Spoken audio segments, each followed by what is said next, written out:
ကံကြမ္မာဤရုပ်ပုံလွားများ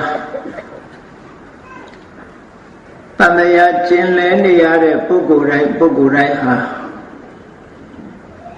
အတိတ်ဘဝတွေကမိမိတို့လုပ်ခဲ့တဲ့ကောင်းကံမကောင်းကံတို့ရဲ့ကောင်းမွေဆိုးမွေတွေကိုခံယူပြီးတော့ထိုကံများကပေးတဲ့ရုပ်ပုံလွှာများကိုရရှိကြတာဖြစ်တယ်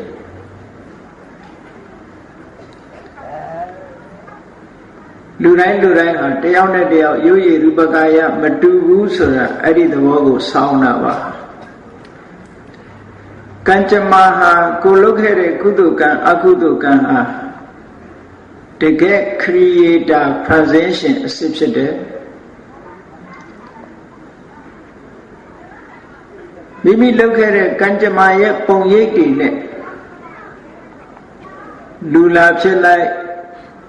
လူဖြစ်လို့ရှိရင်လည်းပုံစံအမျိုးမျိုး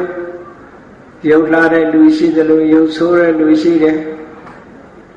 အရက်ထွားတဲ့လူရှိသလိုအရက်ပူတဲ့လူရှိတယ်အသားမဲတဲ့လူရှိသလိုအသားဖြူတဲ့လူရှိတယ်ဒီအနေထားတွေရဲ့အခြေခံအကြောင်းတရားဟာဘာလို့လဲလို့ဆိုရင်ကံကြမ္မာပဲမိမိပြုလုပ်ခဲ့တဲ့ကုသိုလ်ကံအကုသိုလ်ကံအဲ့တော့ကုသိုလ်ကံအကုသိုလ်ကံလို့ဆိုတာဟာအကြမ်းမြင်နည်းနည်းစဉ်းစားပြီးတော့ကြည့်မယ်ဆိုလို့ရှိရင်စိတ်ထဲမှာဖြစ်ပေါ်တဲ့အကုသိုလ်ကံက3မျိုးစိတ်ထဲမှာဖြစ်ပေါ်တဲ့ကုသိုလ်ကံက3မျိုးဒါကိုပဲမနောကံလို့ပြောတာ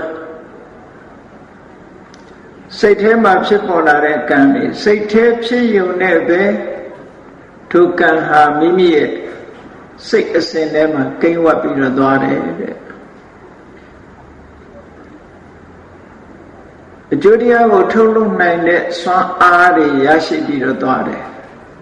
မိမိရဲ့စိတ်တဏ္ဍာမှာအဲ့တော့အကုသိုလ်ကံစိတ်ထဲမှာဖြစ်ပေါ်လာတဲ့အကုသိုလ်ကံစိတ်နဲ့ပြုလုပ်တဲ့အကုသိုလ်ကံ3မျိုးဆိုတာဘာလို့ဆိုရင်အဘိဇ္ဇာတဲ့ဗျာပါဒတဲ့မိစ္ဆာဒိဋ္ဌိဘယ်နှခုပါလဲ3ပါဗျာ3ခုเนาะ